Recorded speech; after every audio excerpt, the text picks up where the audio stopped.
In today's video, I will be taking a look at some of the most interesting races and some of the states that were the most surprising in this election cycle. I will be first starting off with the Senate and then moving on to the House and then finally to the governor elections.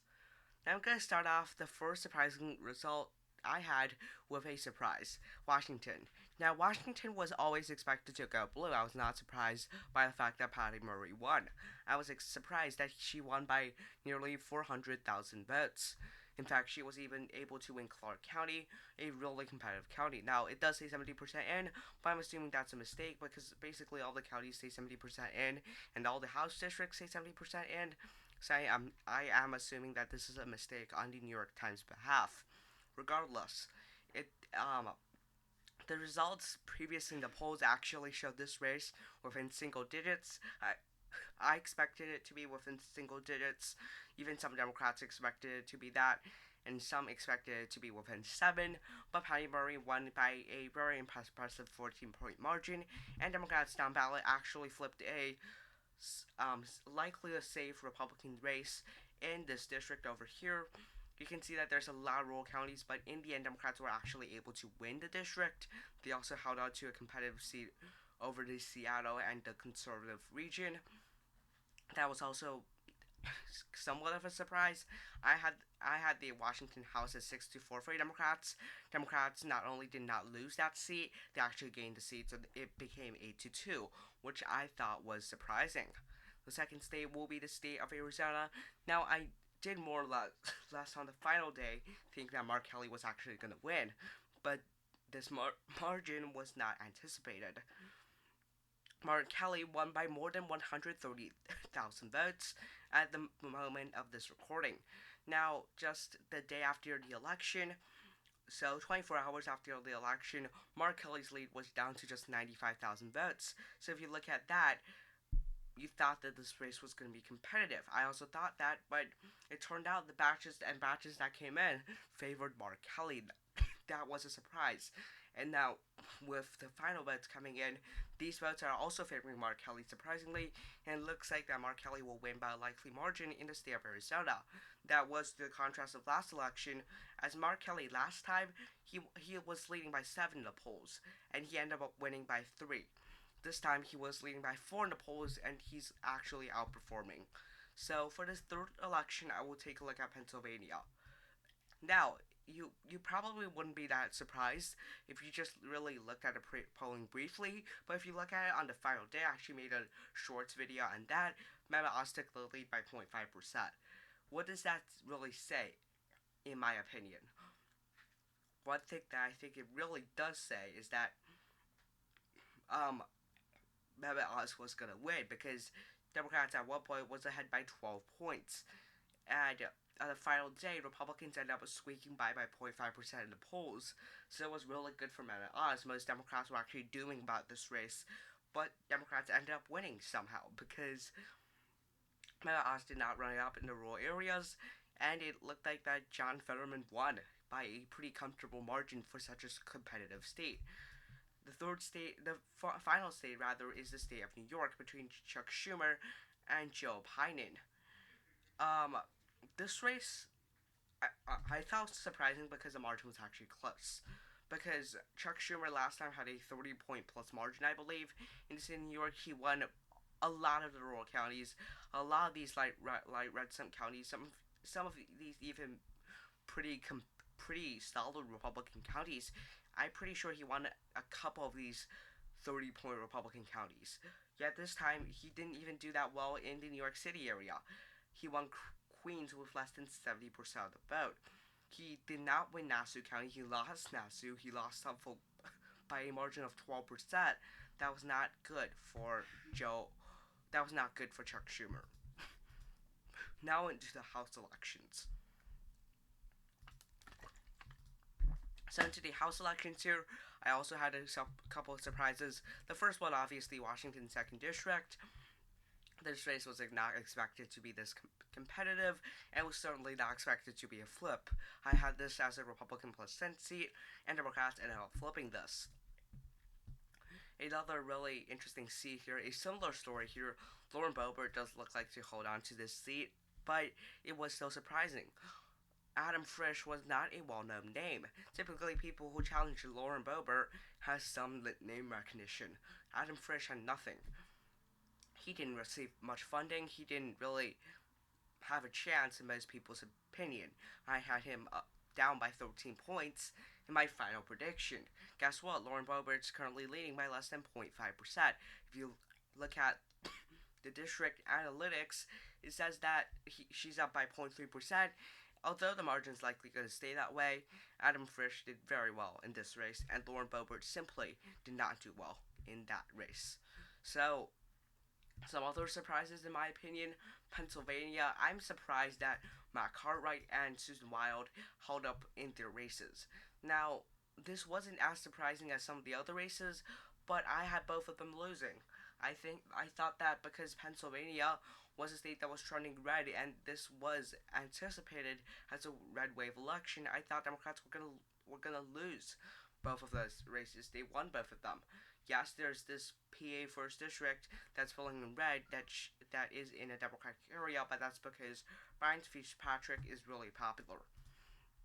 Another surprise here was the state of Ohio for me. I did not expect Democrats to gain seats. I expected them to lose the 9th district, the 13th district. Towards the end, I thought Democrats were going to flip the first, but that still meant a net loss of 1. And guess what? Marcy Caper, the Democrat I expected to lose, won by 14 points. That was really good. Ohio's 3rd district here, Democrats there won by 5%. Really impressive. And for Ohio's 1st district, Grant Lansmine won 52.5% of the vote against incumbent Steve Chabot, who only won 47.5% of the vote. That was really good for Democrats, because even though I thought they were going to win, I thought they were going to win by something around the border of 1%, they won by 5%. So, really good for Democrats across the board here. Democrats did really well in really most of these states. Outran my projections by a lot. And finally, some governor races. What was surprising? Well, this time around, some of these surprises favored the Republicans. I was surprised by how well Lee Zeldin did in the state of New York. I had this race as a D plus 10 state. Lee Zeldin made it within 6%. Now, I know that you're going to say that's only a 4-point overperformance, but the general picture is that I underestimated Democrats across the board. The only exceptions were New York and the state of Florida, which I had Ron DeSantis up by 10. He won by 17. So those were the only two exceptions that I overestimating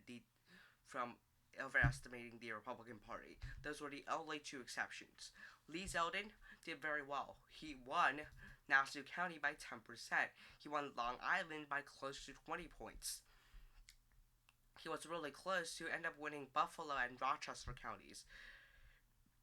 He was doing very well in the New York City area. The only two counties I believe that was filling in the safe color was Brooklyn and Manhattan. Queens County was only 63% for Kathy Hochul. Westchester County only 60%. Bronx 78%. So you can see not really that good of a performance from Kathy Hochul. Now, another surprise comes from the Rust Belt, the states of Michigan and Pennsylvania. I should say that's two surprises, actually. But Josh Shapiro did really well. He did phenomenally. He was able to win Allegheny County with 68% of the vote. Biden won that county with 59% of the vote. So you can see a 9-point overran, and Doug Mastriano underperformed by 9%. So Josh Shapiro effectively overran Joe Biden by 18 points in the area of Pittsburgh. He outran Biden by 20 points. He himself outran Biden by 12 points in Erie County. Erie County. And Doug Mastriano underperformed by almost 10 points. So it was another county that Josh Shapiro did more than 20 points better than Donald J. Trump. Than Joe Biden did against Donald J. Trump. He was also able to win Cucumberland by 8. Biden lost Cucumberland by 8, and people thought that was really good of a performance for Democrats. you can see some of these really good results for Josh Shapiro. And a similar result in Michigan. Democrats did phenomenally in Michigan. Gretchen Whitmer faced a lot of opposition for her COVID restrictions, for all the things she wanted to pass. Guess what? She did super well. She was able to win McConnell County, a county Trump won by 8, despite losing the state. She won the Detroit area by a lot. She won Kent County, the county by 10%.